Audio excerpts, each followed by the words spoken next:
Salam,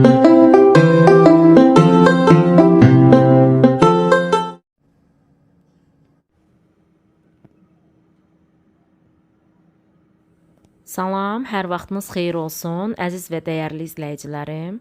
Kanalıma və mətbəximə xoş gəlmisiniz.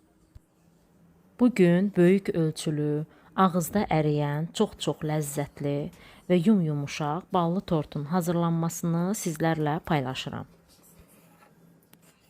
Əgər ballı tortun korjlarının bu cür yumuşaq olmasının sirrini bilmək istəyirsinizsə, o zaman videonu sona qədər izləyin.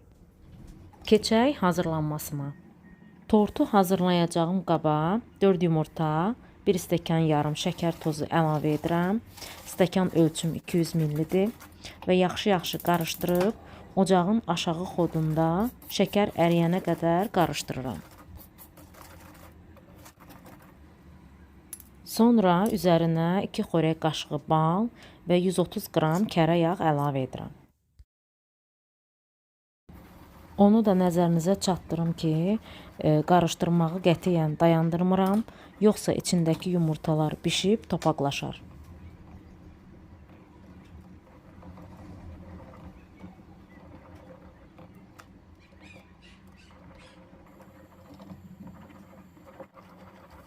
Yağ əridikdən sonra 1 çay qaşığı yarım sodaya, 1 xörək qaşığı sirkə əlavə edib, sodanı söndürürəm ki, bişəndən sonra korjlardan soda tamı gəlməsin. Sonra onu da bura əlavə edirəm. Kütlənin rəngi biraz dəyişənə və smetana bənzər hala gələnə qədər dayanmadan qarışdırıram.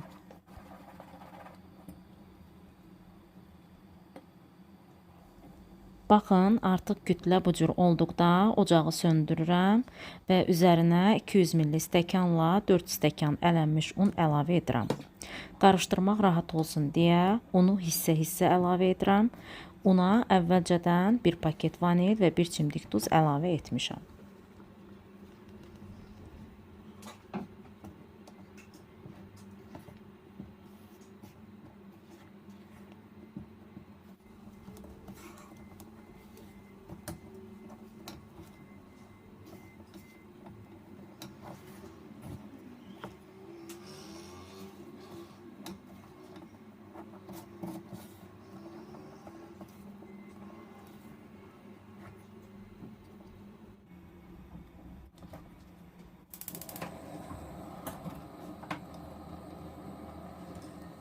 Yaxşı qarışdırdıqdan sonra xəmiri kənarda qaynamağa qoyduğum suyun buxarının üzərinə yerləşdirirəm və biraz qarışdırdıqdan sonra qapağını örtürəm ki, biraz dəmdə qalsın.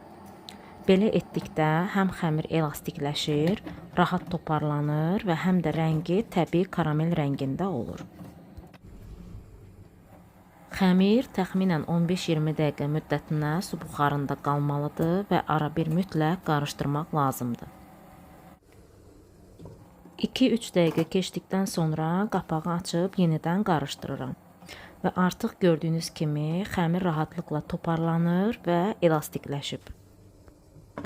Yenidən qapağını örtürəm, 2-3 dəqiqə daha gözlədirəm və bu cür olduqda artıq hazırdır.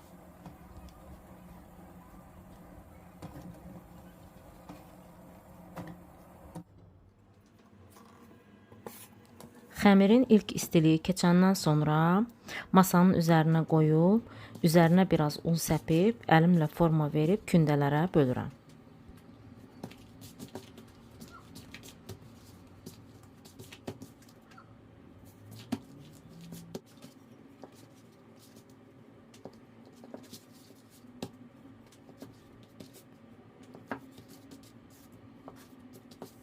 Onu deyim ki, xəmir tam soyumayıb, elə isti kündəliyib qoyuram, soyuyana qədər kündələr də özünü tutsun.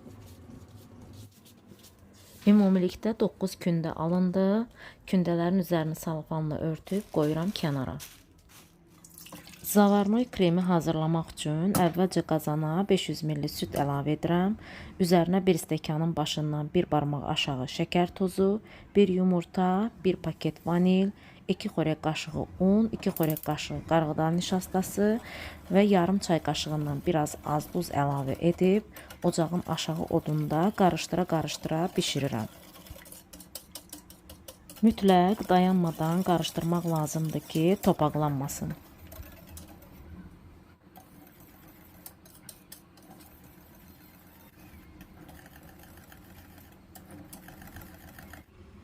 Bu cür olduqda artıq hazırdır və ocaqdan götürürəm. Bu cür qatılıqda olmalıdır. Üzərinə 100 qram kərə yağ və 100 ml qatılaşdırılmış süd əlavə edib qarışdırıram.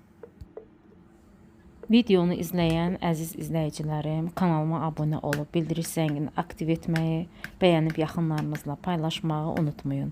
Zəhmətə dəyər verən, dəstək olan hər kəsə minnətdarlığımı bildirirəm.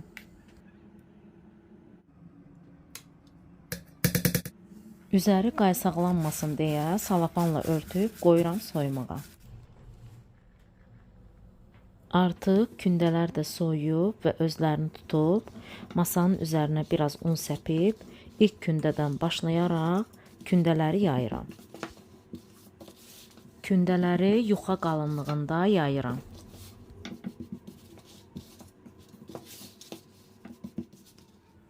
Xəmiri bu qalınlıqda yaydıqdan sonra soba listinin arxa tərəfini unlayıb, yaydığım xəmiri üzərinə qoyuram və 32 diametrlik qapaqla bu cür dairə formasında kəsirəm. Tam kəsilməyən yerləri isə bıçaq vasitəsilə kəsirəm. Bişdikdən sonra da kəsmək olar, kimə hansı üsul rahatdırsa o cür edə bilər. Sonra əvvəlcədən qızdırılmış sobada 180 dərəcədə altı üst rejimdə üzəri bu cür qızarana qədər bişirirəm. Kənarlarından çıxanları isə ovuntu halına gətirib üzəri üçün istifadə edəcəm.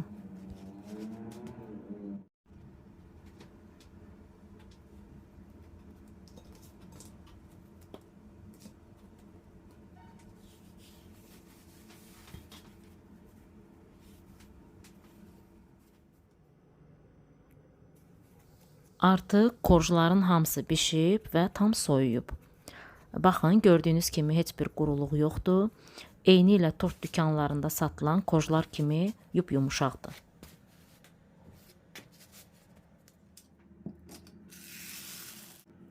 Zavarnoy krem də artıq soyuyub və gördüyünüz kimi bu qatılıqdadır. Kremi hazırlayacağım qaba 400 ml qaymaq əlavə edib mikserlə qatılaşana qədər qarışdırıram.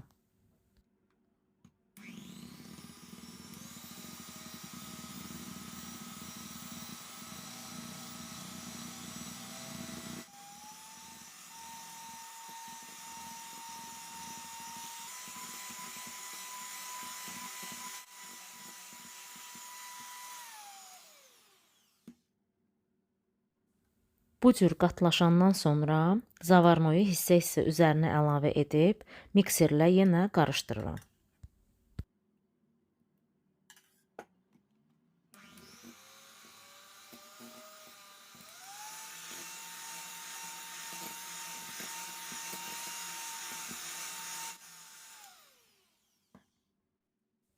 Qalan hissəni də üzərinə əlavə edib tam bərkiyənə qədər mikserlə qarışdırıram.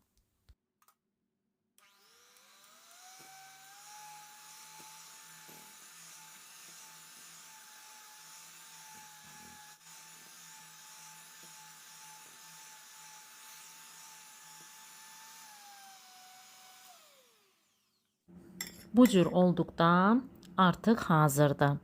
İnanın, çox ləzzətli, dondurma dadında bir kremdir. Tortu yığmaq rahat olsun deyə sininin arxa tərəfindən istifadə edirəm. Biraz ortasına krem çəkirəm ki, altdakı korj tərpənməsin və kremləmək rahat olsun.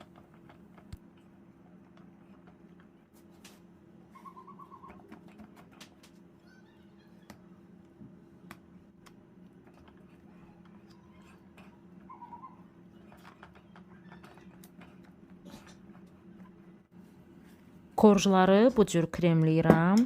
Hər iki korjdan bir aralarına xırdalanmış qoz səpirəm. Əgər qoz sevmirsinizsə, o zaman sadə şəkildə də hazırlaya bilərsiniz.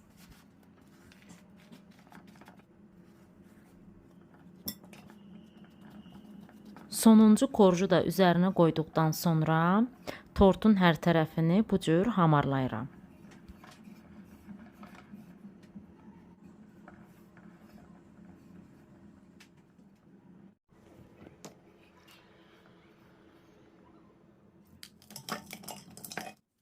Tortun üzərinə və kənarlarına vurmaq üçün korjların kənarından çıxan hissələri blender vasitəsilə xırdalayıram.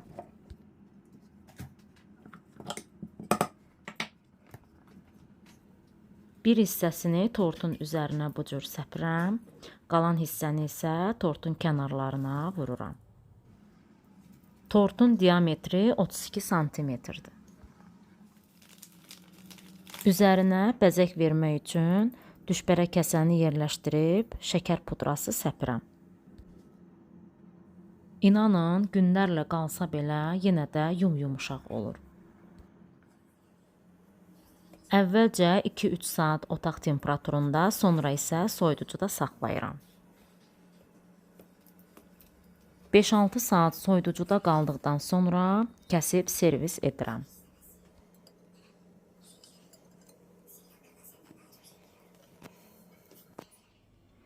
Sizlər də bu cür karamel rəngində və dondurma dadında yumuşaq, eyni zamanda da böyük ölçüdə ballı tort hazırlamaq istəyirsinizsə, bu resepti mütləq sınayın. İnanın ki, peşman olmayacaqsınız.